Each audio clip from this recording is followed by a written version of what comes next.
Hey guys, how's it going? Welcome to my channel, and if you guys have been following along and creating that sourdough starter, now we can finally bake some bread. So today, I'm gonna guide you through doing Tartine's Country Loaf, probably one of my favorite sourdough bread recipes. My wife loves it, Kira loves it, and I think I make it about every weekend. So we're gonna hop on in, put that starter to good use, and bake some bread.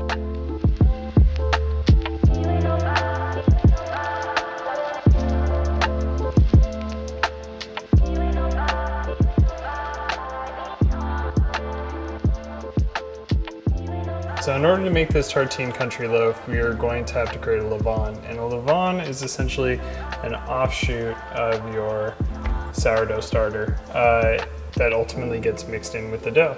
So in order to do that for this specific bread recipe, we are going to do 31 grams of sourdough starter. So we should put a clean jar for the levain on our kitchen scale, which I've done here. We're gonna get 31 grams of sourdough starter.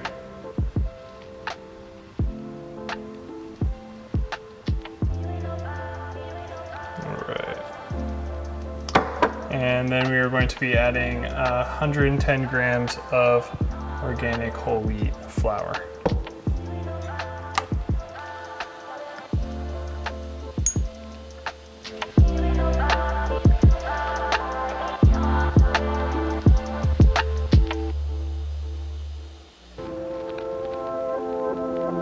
All right, and then finally we are going to be doing 116 grams of water. This should be at 80 degrees. If you're unsure whether it is 80 degrees, I recommend using your kitchen thermometer, which should help out a lot.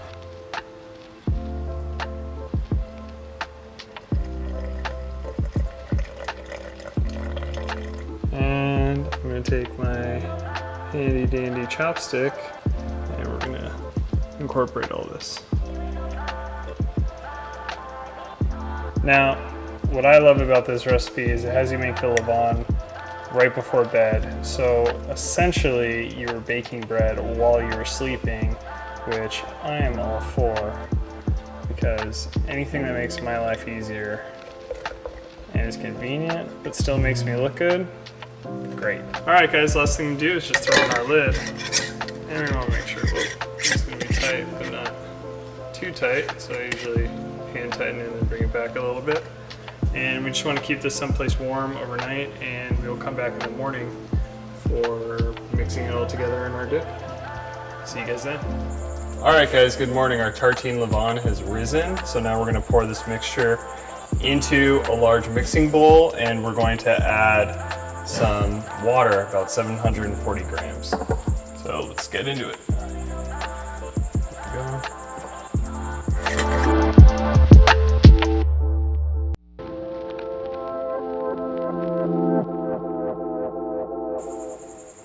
And if you guys have trouble getting all of the starter out, you guys can use an offset spatula, and that'll really help.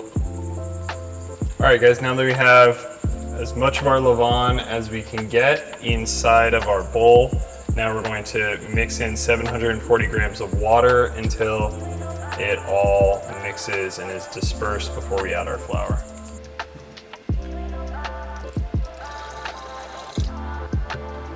All right, so now we have our water and our levain, and we're just gonna mix this and disperse it until it's kind of one cloudy mass. I'm gonna just try and pull a little bit so I got from the side over here.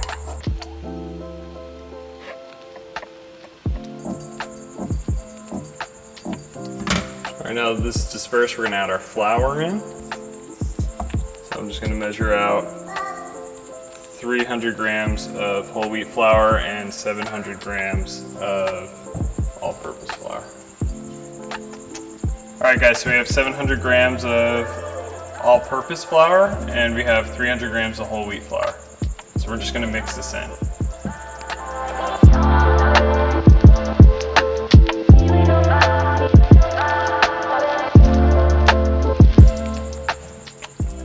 And now is when we get our hands dirty.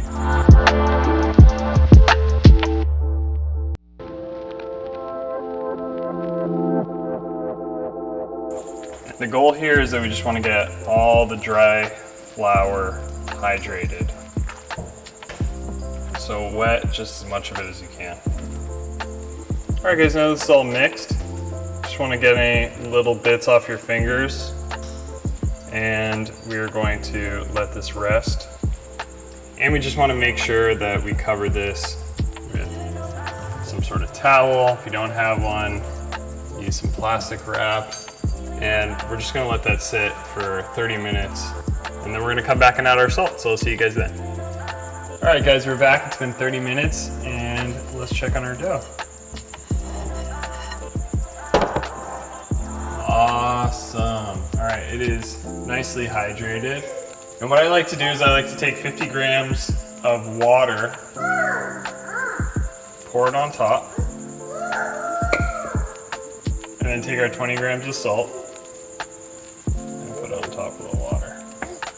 All right guys, so I like to make little dimples when I start incorporating this. And then we're just gonna start by really getting under there and folding over itself to start incorporating the salt.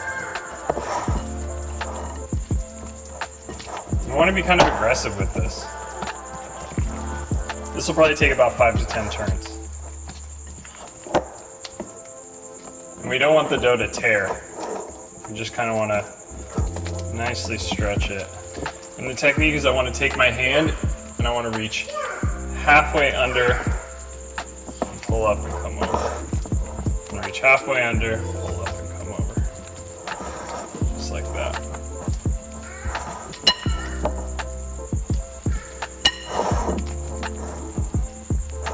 So guys, now that we have this nice mound, we're going to enter what's called the bulk fermentation phase. So we're going to let this rest for 30 minutes. And then we are going to start doing 4 sets of folds spaced 30 minutes apart. So we'll hop into that soon. All right guys, we're about to do our first turn now that we've let it rest. And if you can see, look at the dough, how much smoother it is, more spread out. We're starting to see some bubbles, which are showing us that we're getting some nice fermentation activity. So all I'm gonna do is I'm gonna wet my fingers, my hands just a little bit. And we're just gonna get in there and do our turns. We're gonna go north, south, east, west. So I'm gonna pick it up, stretch it, fold it over itself. Turn the bowl.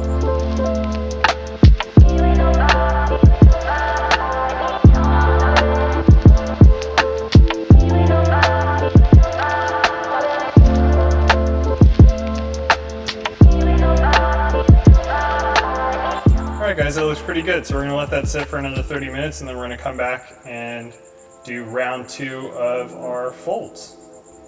Alright guys, round 2 on our folds. And as you can see, the dough is just getting kind of softer and silkier. Look at all that gas and fermentation that's happening. That's a very good sign. Alright, so let's get into our folds. I'm going to wet my hands. We're going to go north, south, east, west.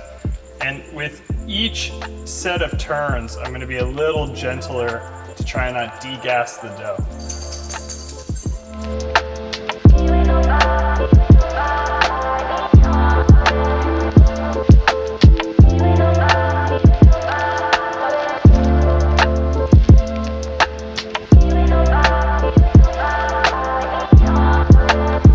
So now we're just going to let it rest for another 30 minutes and then we'll come back to it.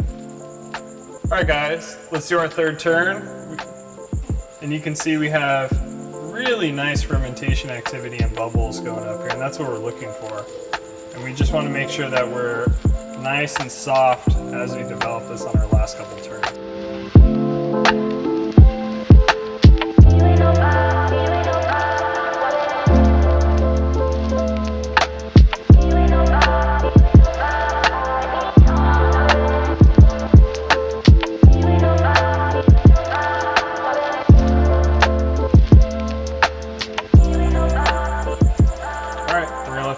Rest for 30 minutes and then do our final turn.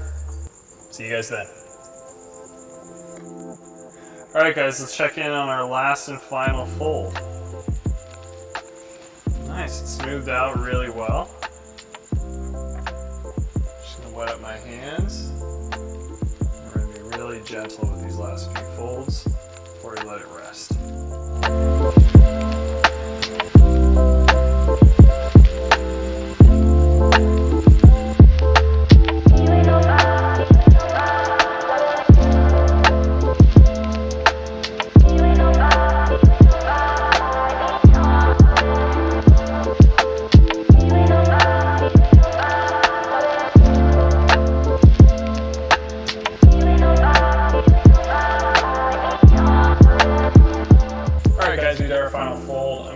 Rest anywhere in the ballpark for an hour to 2 hours. And while this dough is resting, Kira should be waking up from her nap. So we're gonna play while this thing does its work. See you guys then. Should I show people how to make sourdough bread?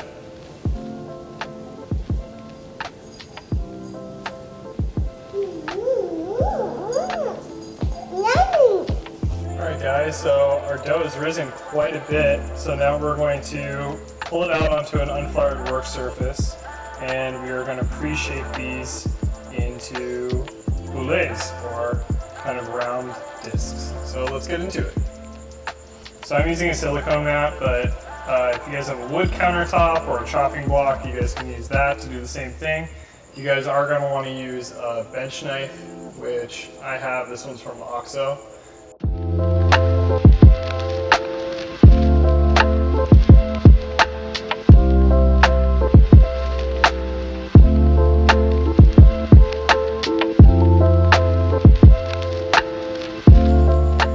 So guys, we're just gonna now divide this in half and shape it into 2 boules. So on the dividing line, we're gonna wanna add a little bit of flour, and we're gonna wanna add some flour to our bench knife.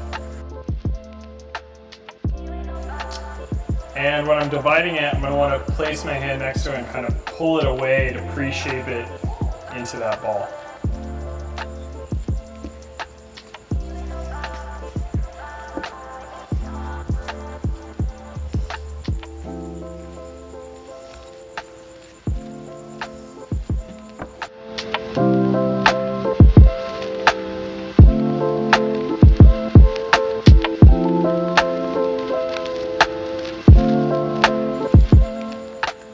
So guys, now that we have these mounds pre-shaped, we're going to let them rest for 30 minutes covered, and then we are going to continue to do our actual shaping for the proving baskets. Alright guys, we've let this rest for 30 minutes, and now we're going to shape everything. So I'm going to be using 2 different proving baskets, so I'm going to do 2 different shapes. One of them I'm going to do is a brulee, and the other one is a batard shape.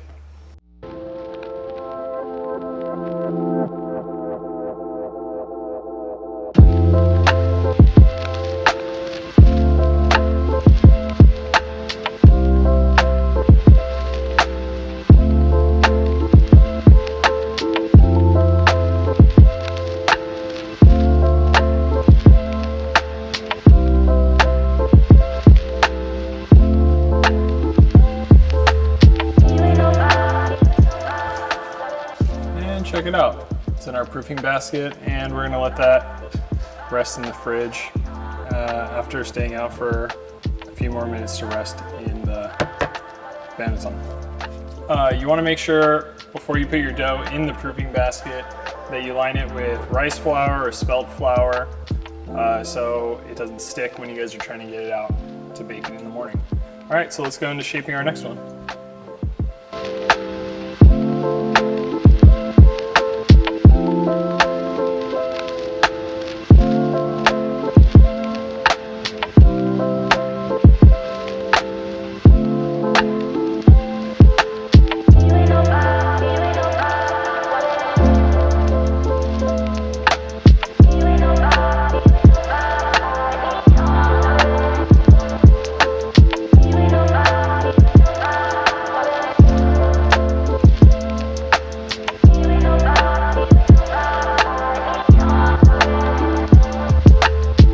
Our 2 loaves here, we're going to cover them and put them in the fridge, and then they should be ready to bake in the morning. So I'll see you guys tomorrow.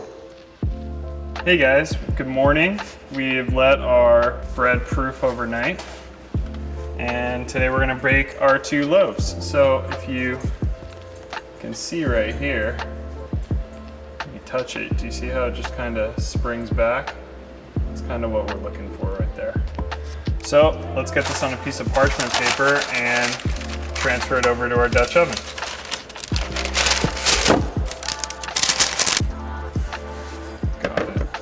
So before we score this bread, you want to make sure that your Dutch oven has been preheating in the oven for about an hour at 500 degrees. And we're going to score this bread so it can rise properly, and then we're going to move it to our Dutch oven to bake.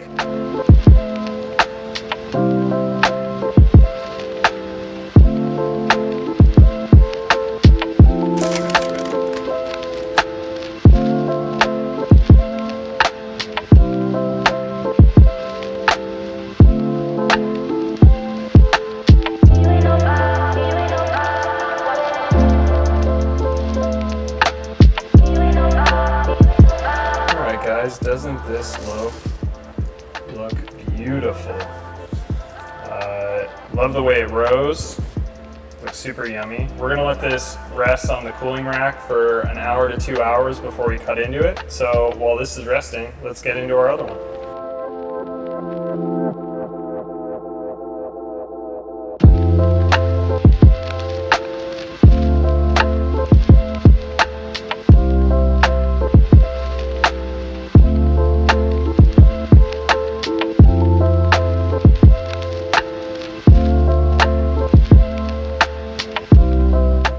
Guys, let's look at our second loaf. That looks beautiful. I definitely prefer the second loaf to the first loaf in terms of aesthetics. It always seems that way. I bake probably a loaf every weekend, and there's always one that turns out better in my opinion than the other one, and this one for me today is definitely it. It's just so cool. All in all, it's a really good set of weekend bread that I'm really excited to share with the family.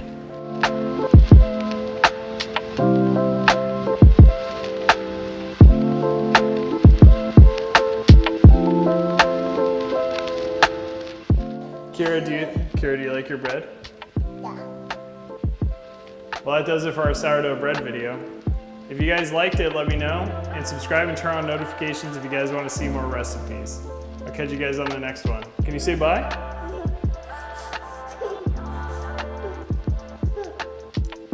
Kira, what do you think of the toast?